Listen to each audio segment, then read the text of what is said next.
Hello, Fempreneurs, and welcome to the Fempreneur Marketing Podcast.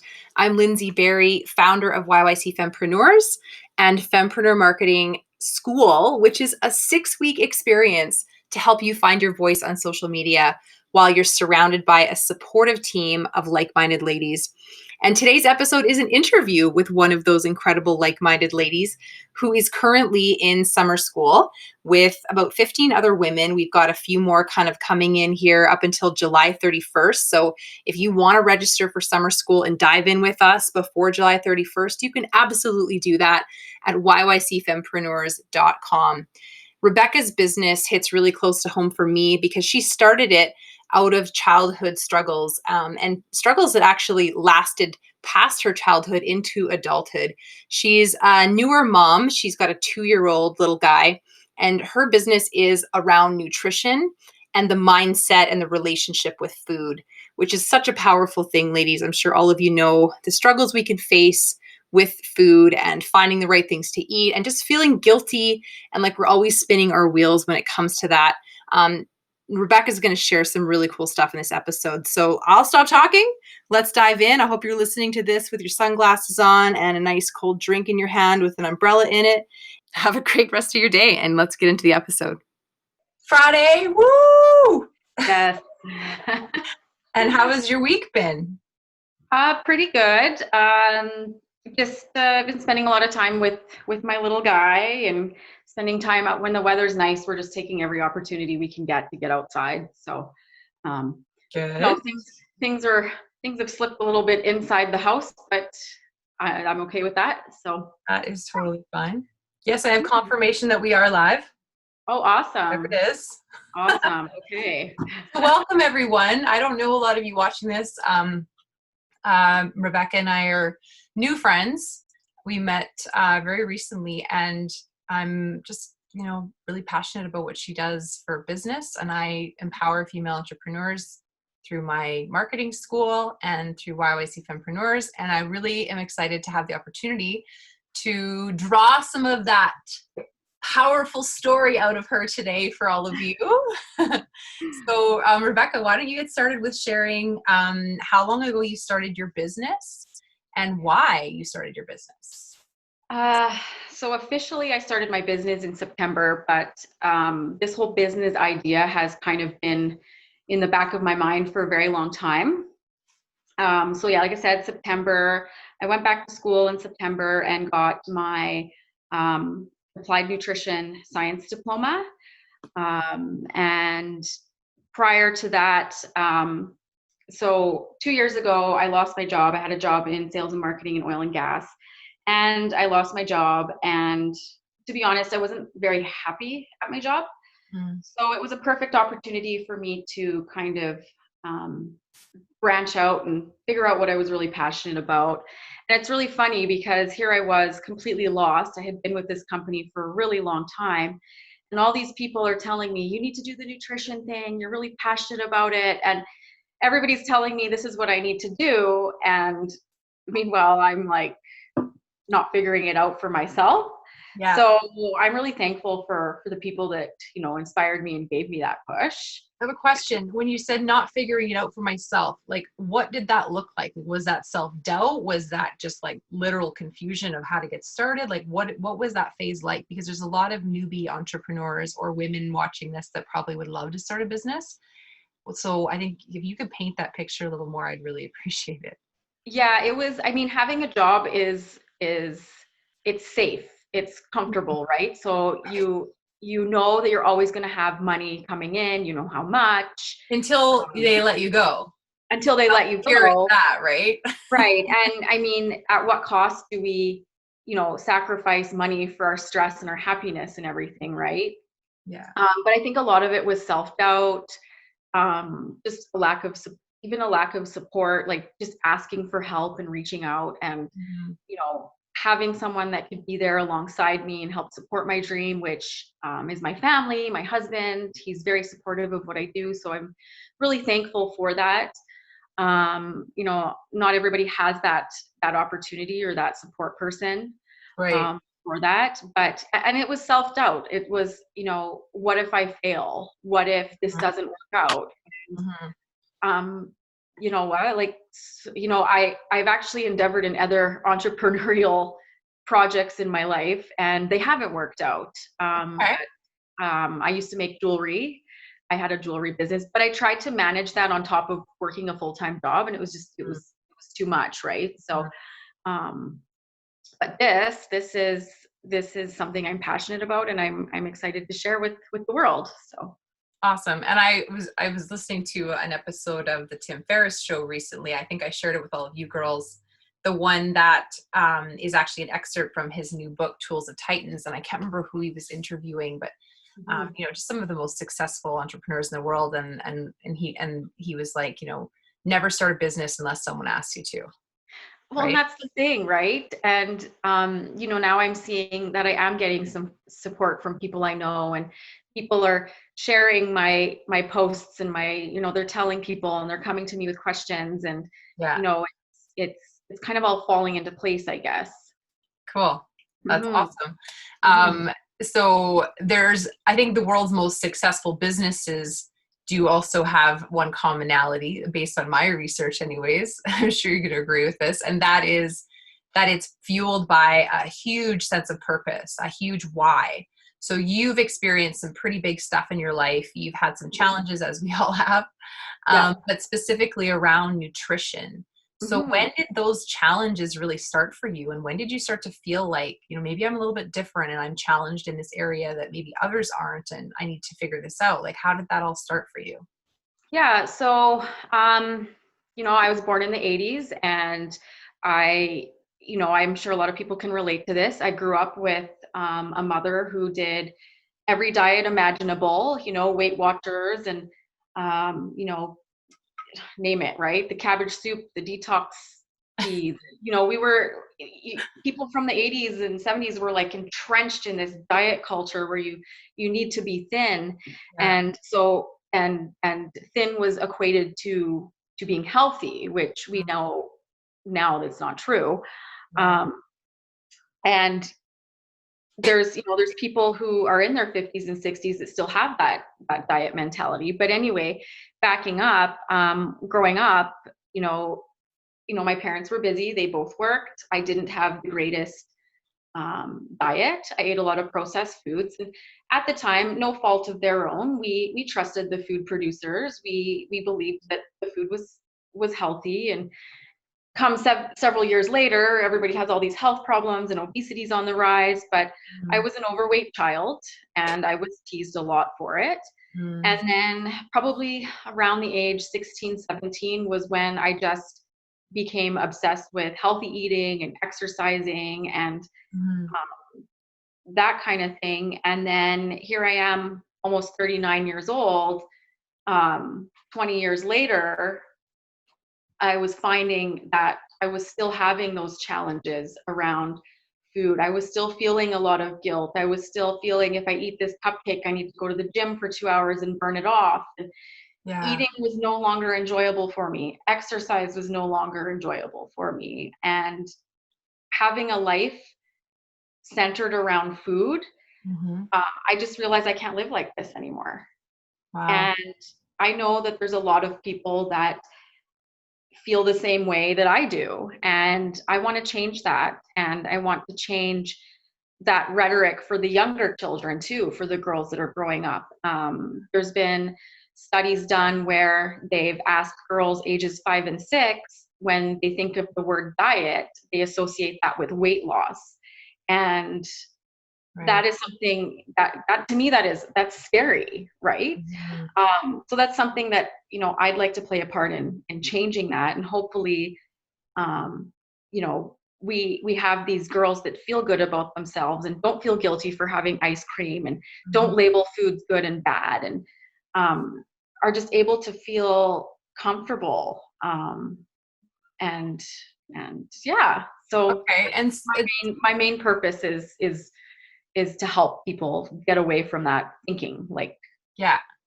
And so I want to talk a little bit about the education and maybe even just the science behind this area of expertise that you have. Like, what did you learn in that course that you took that helped you, that you mhm, probably got excited to share with other people, mhm. and B, like that you maybe felt like, holy shit, I wish I had known this like 20 years ago. Like what kind of aha moments did you have in school? Yeah, so part of the reason I took a science-based program is just really to eliminate any biases so I can essentially help people the best of my ability. First and foremost, I did take the program not only to start my business, but to help myself too. Okay. I had a big aha moment when um, there was other people in the class and they were like, oh my God, that's me. Or, I used to believe that too. Or, Yeah. And then you start to realize, oh my God, I'm not the only one. Mm. Um, the, the, I noticed too that when I was taking that program, I was starting to learn more about my body and what my body required. Mm-hmm. And that I was starting to nourish my body in a way that I was supposed to. Like I was eating better, eating healthier, but I was still like I didn't have that guilt and shame around food anymore. I was able to eat like a donut and not be like, oh my God, I ate a donut and like obsess over it and or oh, I can't have that. I eliminated all food rules. Oh, I can't have that because if I eat a donut, I'm gonna gain weight. I also learned too that there's worse things in life than gaining a few pounds. But there are a lot of people who are afraid of gaining weight. Yeah. And I could go on all day about what I learned. It was a pretty heavy course, but Okay. So when it comes to like that being healthy, like, of course, there's the mindset part of being healthy, like you're saying, not beating yourself up, being more gracious with yourself, I guess, in those moments when you're having a craving. But I mean, and I was a child, I am a child of the 80s too, and was raised by a mother who I think was very similar to yours. Yeah. And based on what you're saying, and I do know that as soon as you start talking like that, my brain starts thinking, how much weight did you gain when you started thinking like that? Like, that's what I'm thinking right now. So like, how do you find that health balance between being gracious with yourself when you're wanting a little treat or something that isn't necessarily nutritionally good for you, and then like being better about making those wise choices on a more regular basis when it comes to getting the proper nutrition, like macronutrients nutrition? Like, how did you start to figure out that balance? Well, I think a lot of it goes back to the mindset. And before someone can start counting their macros and everything, you need to make sure, that they have a really solid nutrition foundation. Okay. If they understand, lean protein and why we need carbohydrates and all that kind of stuff. Okay. We need to kind of focus on that and your relationship with food before we can, start counting calories and restricting calories and because my goal is to make it sustainable. I have clients who've been on Weight Watchers 7 times. We know that doesn't work for you. It's just roller coaster dieting. It's not sustainable. That's how the diet industry makes their money. Is they want you, you lose the weight, you reach your goal, you go back to your old habits. Yeah, you need to buy the program again. Exactly. And so you really need to start with making sure someone has that foundation, and everybody's foundation and starting point is different. And that kind of thing. So did that answer your question? I guess I'm also curious about, like, because I've read some books about, different things to do with health and nutrition. And I mean, for example, those of the ladies, and I mean, probably guys watching too. I always talk to ladies because that's what I do. But for those people watching who don't know what macros are, do you want to maybe just share with them a little bit of the terminology and like what a macronutrient is and what the so a macronutrient, they're nutrients that our bodies require in large amounts. So your carbohydrates, your protein, and your fats. And it's complex when it comes to that. Each has a function in our body and plays a very important role in our bodies. But that's essentially what a macronutrient is. And Yeah. And I'm curious to know your thoughts on this. So my first book that I wrote, Money and the 39 Forever Mom, it's called, which is, are you 39? I'll be 39 this month. Yeah. Yeah, interesting. Anyway, so I wrote that book when I was 33 when I wrote the book. But anyways, the book, I referenced nutrition and macronutrients and counting macros. And I referenced it because there is such a parallel between financial management and knowing where you're at right now before you can make any changes. So I'm curious to know if, like when I work with a client who wants to get their money sorted out and wants to basically just understand what's going on and knows that things are out of whack, but wants to be able to make changes. Like the first step is to literally look at everything that's going on with their money, and the numbers have to be fairly accurate. Otherwise you can't tweak them. Right. So do you do something like that with your clients? Like when you start working with people? Yeah, I definitely can. I mean, so a lot of people think, especially when it comes to weight loss, it's calories in, calories out, which is true. But what I'm seeing now is there's women that are restricting their calories like to that of like a 2-year-old. Okay. And that just doesn't work. And like, oh, I can't lose weight. And so, yeah, getting those whole foods and focusing on those macros, that's going and focusing on that number of calories. That is something I will do with a client if weight loss is their goal. However, my thing is I want them to be sustainable for life. So unless you plan on counting your macros for the rest of your life, Okay. that's not sustainable, right? Right. But for some people that have the really good nutritional foundation, good understanding, counting macros might work for them. Whereas maybe someone else, maybe intuitive eating works better for them, or maybe there's something in the middle where it's flexible, right? But yeah, I can definitely work with clients to calculate their macros, and maybe by doing that, that gives them an idea of how many carbohydrates they need in a day, how much protein and fat. And it's funny when you think about fat. A lot of people are like, oh, fat is bad, and right now keto is the big thing, so carbs are bad. But and that's the problem too with a lot of the information that's out there. I have women who come to me and they're like, I don't even know what to eat anymore, because I see something over here that tells me this is bad and this is going to give me cancer, and I don't even know what to do anymore. And like that's and part of my program too is how to teach people to seek out the credible information versus that's awesome. the non-credible information. Right. Yeah, the information, I guess, that's based on science rather than personal anecdote. Okay. Because, and that's the problem with nutrition. It's so different for everybody, and like your genetics play into it, and there's just so many factors, right? So we really do need to rely on the science. And just because, say, the keto diet worked for this person doesn't mean it's going to work for the next person, right? So yeah.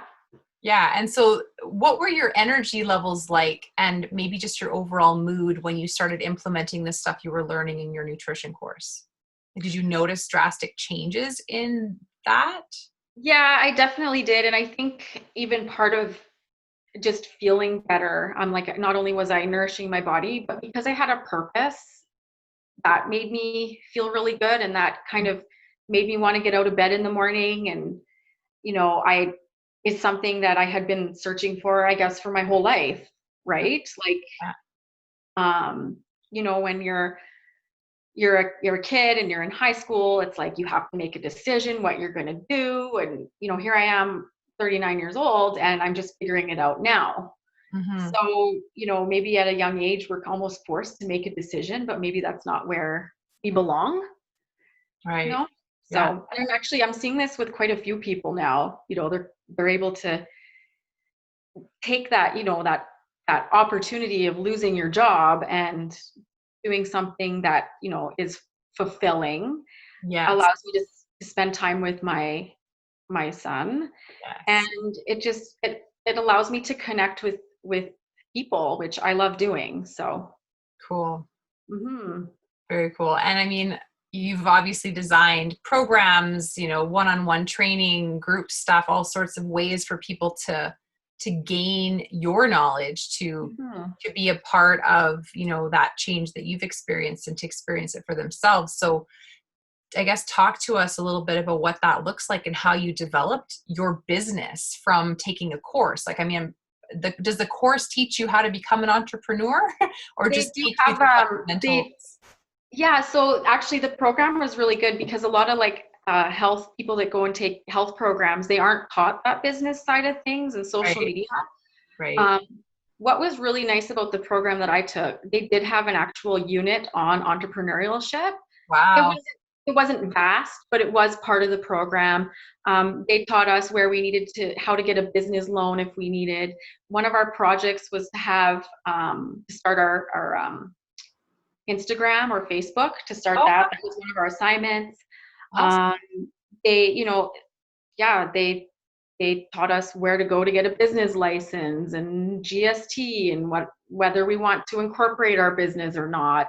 We went over all the liabilities and forms and all of that. So that was really, really helpful. And just me, like my background is business. So Yeah. I had sort of that as well.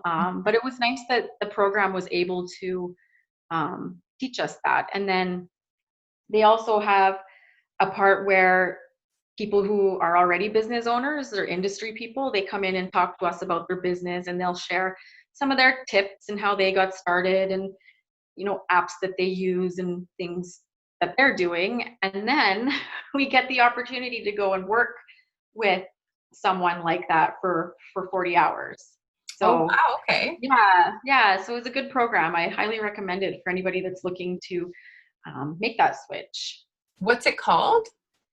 So it's through Elevated Learning Academy, and it's the Applied Nutrition Science Diploma. Okay.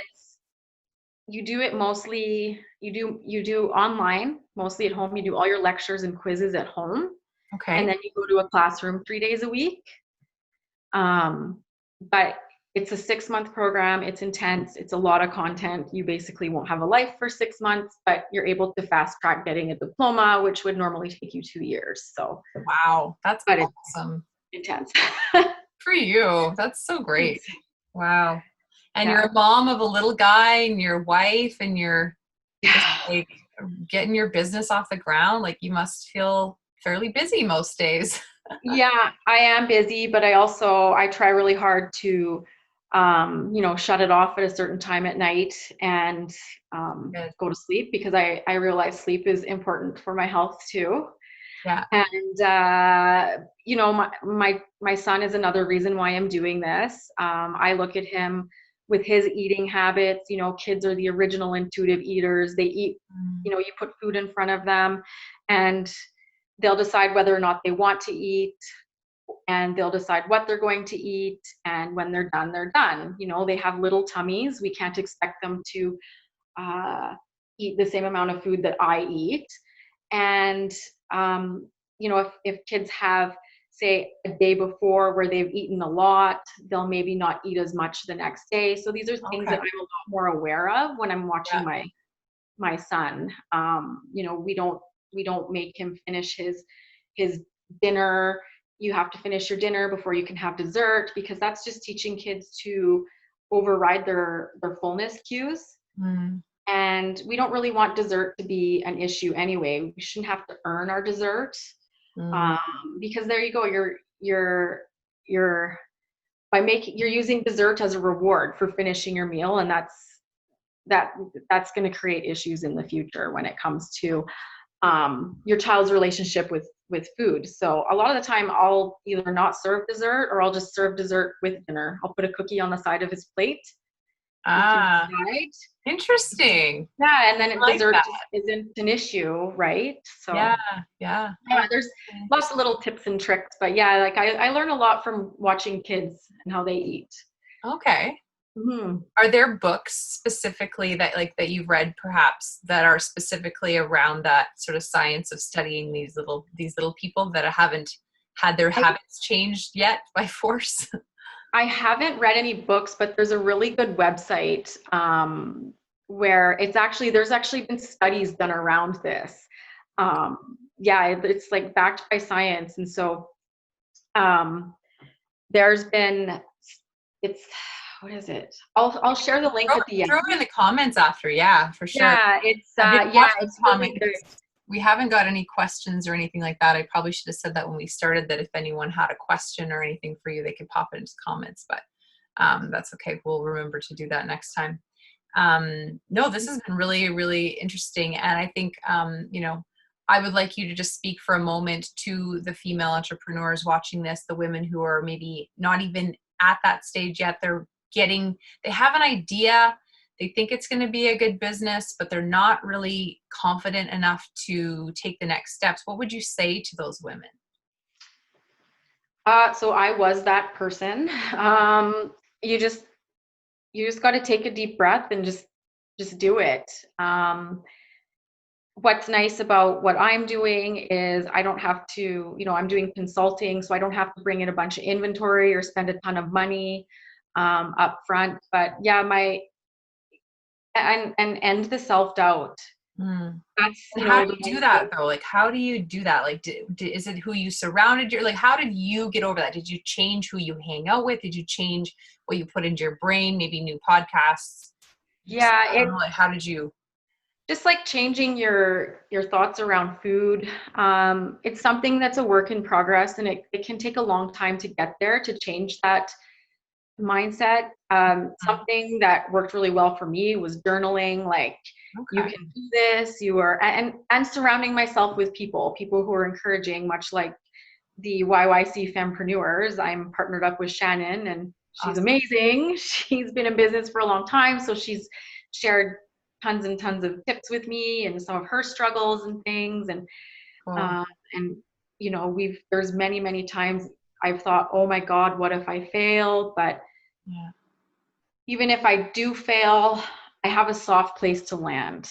Right? I have. Right. And what is failure anyways? I mean, I always challenge when people use that word, not that I'm disagreeing with you, but I challenge the mindset behind that word failure, because you mentioned that you'd been in business before. You've started businesses and they failed, right? But there must have been such huge lessons in each of those failures. So ultimately, that was not failure.